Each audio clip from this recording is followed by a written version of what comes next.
आज हमारा जो नया टॉपिक है इलेक्ट्रिक पावर। इलेक्ट्रिक पावर क्या होती है पहले हम इसको देखेंगे। इसकी डेफिनेशन पहले देख लो आप। The rate at which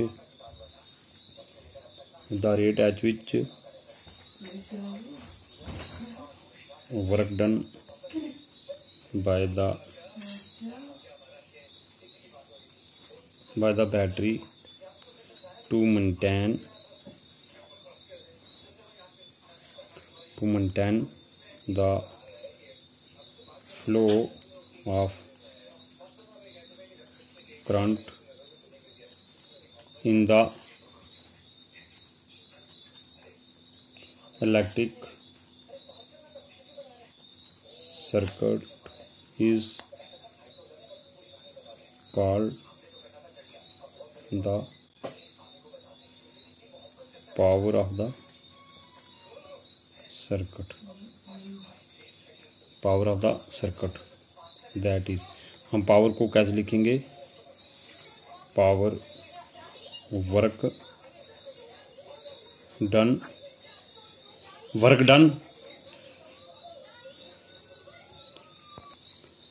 power क्या है? Work done by time. तो हम इसको ऐसे लिखते हैं P is equal to W by T.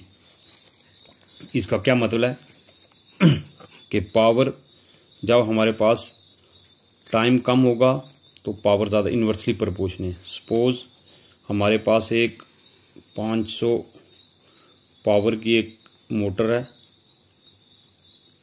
500 power की एक मोटर है, तो एक हमारे पास 1000 वाट की एक मोटर है। जो 500 वाट की मोटर है इसकी जो है वाटर लिफ्ट कर, ये इलेक्ट्रिक मोटर है जो वाटर की मोटर है। ये एक इसकी कैपेसिटी है कि ये 1000 लीटर पानी को लिफ्ट करती है 1-2 घंटे में। तो ये 1000 जो वाट वाली मोटर है इसी पानी को ये करती है 1 आवर में। तो इसका क्या मतलब हुआ कि टाइम कम हुआ तो पावर ज़्यादा होगी, अगर टाइम कम होगा तो पावर ज़्यादा होगी, अगर पावर ज़्यादा होगी तो टाइम हमारे पास कम होगा। इसकी पावर कम है तो टाइम हमारे पास ज़्यादा लगेगा। तो इसकी क्या है, पावर ज़्यादा है तो टाइम हमारे पास कम लगेगा। इसलिए ये पावर और टाइम आपस में इन्वर्सली प्रोपोर्शनल होते हैं। ठीक है, तो हम इसके बाद देखेंगे अगर इसमें आई करंट फ्लो कराएं, if I current flow through the conductor for time t under the potential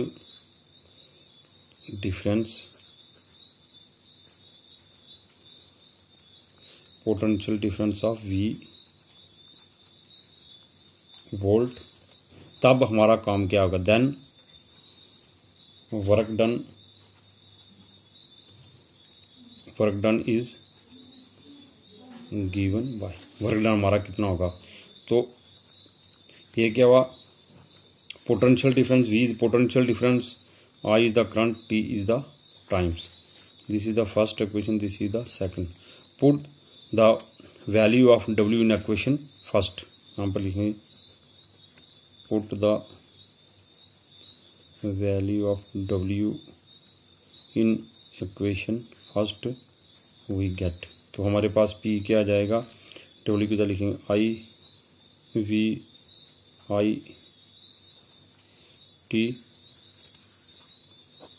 divided by T। ये T कैंसिल हो गया तो P हमारे पास आ गया VI। एक फार्मूला हमारे पास ये आ गया P is equal to VI from Ohm's law. Ohm's law में क्या कहता है कि V is equal to IR। तो हम सब्स्टिट्यूट करेंगे यहाँ पर V की वैल्यू, यहाँ लिखें substitute the value of V in इसको equation third in equation third भी कहते हैं। तो पी हमारे पास क्या आएगा, आई आर इंटू आई। तो ये हो जाएगा पी हमारे पास आई स्क्वायर बाई आर। तो एक ये हमारे पास पी इसका फार्मूला निकल गया। फिर हम इसको क्या करेंगे, multiply and divided by R we get. तो पी हमारे पास क्या आ जाएगा, आई आर इंटू इसको आर से मल्टीप्लाई और आर से डिवाइड भी करेंगे। तो हमारे पास क्या आ जाएगा, P is equal to I R square by are.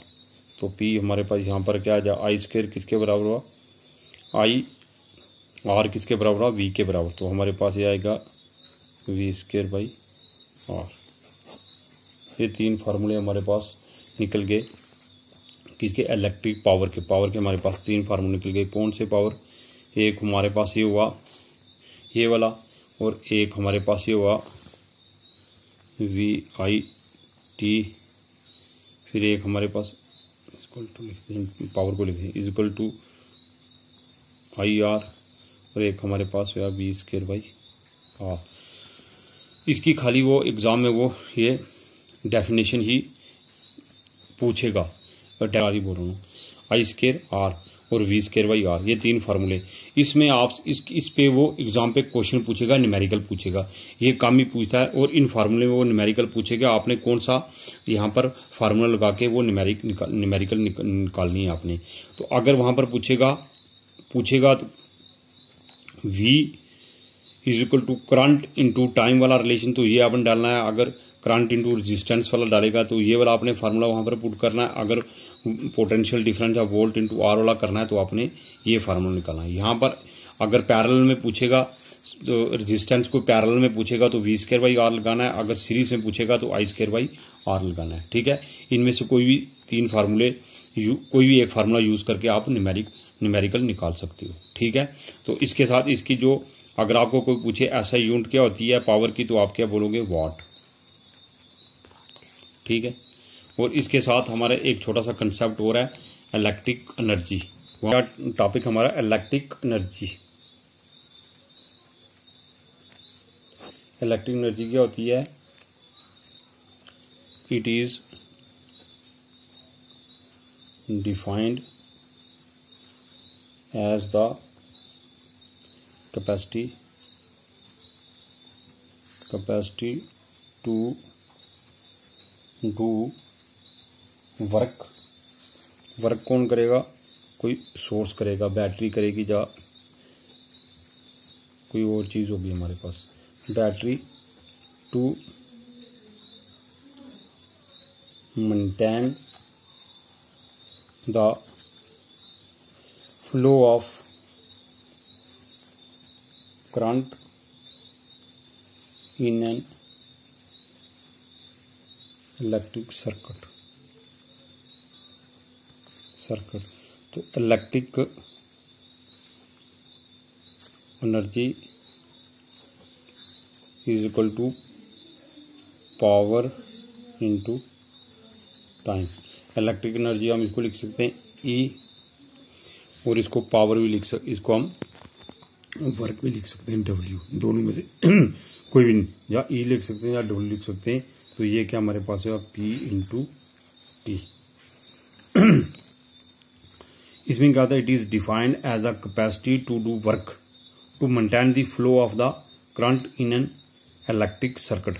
Electric circuit में जो करंट फ्लो होगा उसको जो पावर चाहिए, जो एनर्जी चाहिए उस करंट को फ्लो करने के लिए, किसी भी कंडक्टर में उसमें जो इलेक्ट्रॉन होते हैं, उन इलेक्ट्रॉन को चलाने के लिए जो हमें एनर्जी चाहिए हमें कि वो इलेक्ट्रॉन फ्लो करें, क्योंकि उसमें से नेगेटिव से पॉजिटिव की तरफ इलेक्ट्रॉन फ्लो करेंगे तो तभी हमारा करंट बनेगा। तो उसी जो उसका वो काम करेगा, जो उसको धक्का देगा कि वो वहां से इलेक्ट्रॉन फ्लो करें, तो उसी को हम बोलेंगे इलेक्ट्रिक एनर्जी। कि उसमें कितनी एनर्जी चाहिए उसको इलेक्ट्रॉन को उस फ्लो करने के लिए, उस करंट को फ्लो करने के लिए, उस इलेक्ट्रॉन को आगे चलने के लिए, तो उसको हम बोलेंगे इलेक्ट्रिक एनर्जी। तो जैसे कि हमें पता है कि बट हमने जो पीछे निकाला है कि P = VI, तो इसी को सेकंड को हम पुट करेंगे फर्स्ट में, put the value of P in equation first. तो ये हमारे पास आएगा 2VI × T। तो हमारे पास एक एनर्जी का वर्क का जो हमारे पास फार्मूला होगा V = I × T। तो इसको हम रखेंगे थर्ड। तो फ्रॉम जिस तरीके से हमने पावर निकाला उसी तरीके से बस आगे चलना है। From Ohm's law, Ohm's law आपको पता है कि V = IR। Substitute the value of the V in equation third. तो हमारे पास आएगा E = IR × I × T। तो हमारे पास ये क्या हो जाएगा, I²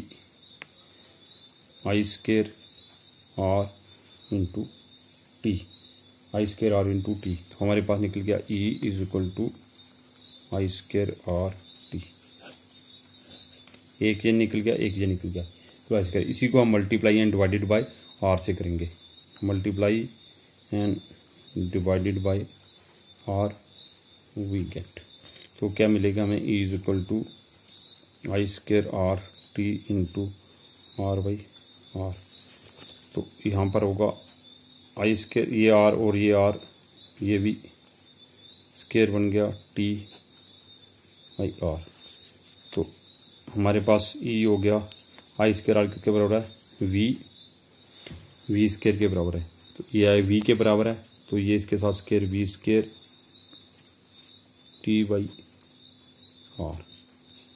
एक ये हमारे पास फार्मूला, इसके हमारे पास तीन फार्मूले निकल गए। कौन से, E = VIT, दूसरा निकल गया I² RT, और तीसरा निकल गया हमारे पास V² R × T।